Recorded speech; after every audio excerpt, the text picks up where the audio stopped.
السلام علیکم ورحمۃ اللہ وبرکاتہ۔ تمام تعریفیں اللہ تعالیٰ کے لیے ہیں جو تمام عالمین کا رب ہے۔ ناظرین حضرات، میں ہوں نسیم اختر مراد آبادی آپ کی خدمت میں اس موضوع کے ساتھ کہ ایک پانی بھرنے والے نے ایک سونار کی بیوی کا ہاتھ پکڑ کر کے کھینچا۔ اس کے بعد میں کیا ہوا، بڑا ہی نصیحت آمیز واقعہ ہے، سن کر کے آپ سوچنے پر مجبور ہو جائیں گے اور پھر کسی کی بہن اور بیٹی کو غلط نظر سے آپ بالکل نہیں دیکھیں گے۔ حضرات، کل ایک صاحب نے کمنٹ کیا تھا کہ آپ اس طرح کے واقعات اپنی طرف سے بنا کر کے پیش کرتے ہیں یا کوئی حقیقت بھی ہوتی ہے؟ اللہ تعالیٰ ان کو عقل سلیم عطا فرمائے۔ آج کے اس واقعے کا حوالہ ہے تفسیر روح البیان۔ روزانہ مجھے حوالہ دینے کی ضرورت نہیں ہے، میں کوئی گمنام آدمی نہیں بلکہ ایک مشہور زمانہ آدمی ہوں۔ درود پاک پڑھیں صلی اللہ علی النبی الامی وآلہ صلی اللہ علیہ وسلم۔ صلاۃ و سلام علیک یا رسول اللہ صلی اللہ تعالی علیہ وسلم۔ ناظرین اکرام، بات ہے یہ کہ ایک پانی بھرنے والا، جس کو بھشتی بھی کہتے ہیں اور سکا بھی کہتے ہیں، ایک بھشتی ایک سونار کے گھر میں پانی بھرا کرتا تھا اور پانی بھرتے ہوئے اس کو 30 سال کا لمبا عرصہ گزر گیا۔ 30 سال کے لمبے عرصے میں کبھی سونار نے یا اس کی بیوی نے کوئی بھی اس کی ایسی حرکت نہیں دیکھی کہ جس سے وہ بدظن ہوتے یا غلط خیال کرتے۔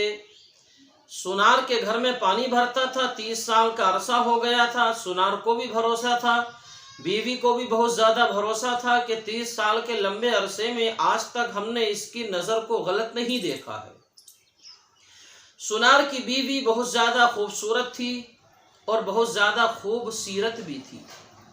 جتنی وہ چہرے کے حساب سے حسن و جمال کی پیکر تھی، اسی طرح سے وہ سیرت کے حساب سے بھی باکمال تھی۔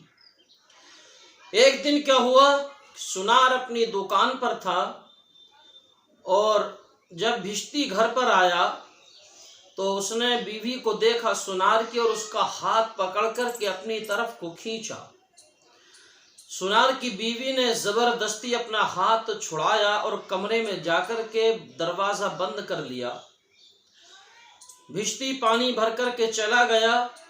جب سونار شام کو آیا تو سونار سے بیوی نے کہا کہ جناب والا، آپ یہ بتائیے کہ آج آپ نے دکان پر کون سا ایسا کام کیا ہے کہ جو اللہ کی رضا کے خلاف ہو؟ آج آپ نے ضرور کوئی کام کیا ہے جو اللہ کی رضا کے خلاف ہے۔ سونار نے بتایا کہ آج میری دکان پر ایک خاتون آئی تھی اور جب میں نے سونے کے کنگن اس کے ہاتھوں میں پہنائے تو اس کا بازو بڑا خوبصورت تھا۔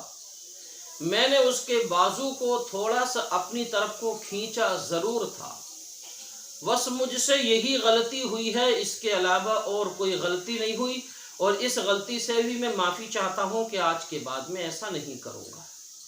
بیوی نے کہا کہ بالکل ٹھیک ہے، جب تم نے دکان پر کسی دوسرے کی بیوی کا ہاتھ پکڑ کر کے کھینچا تو گھر میں بھشتی نے، پانی بھرنے والے نے میرا ہاتھ اپنی طرف کو پکڑ کر کے کھینچا۔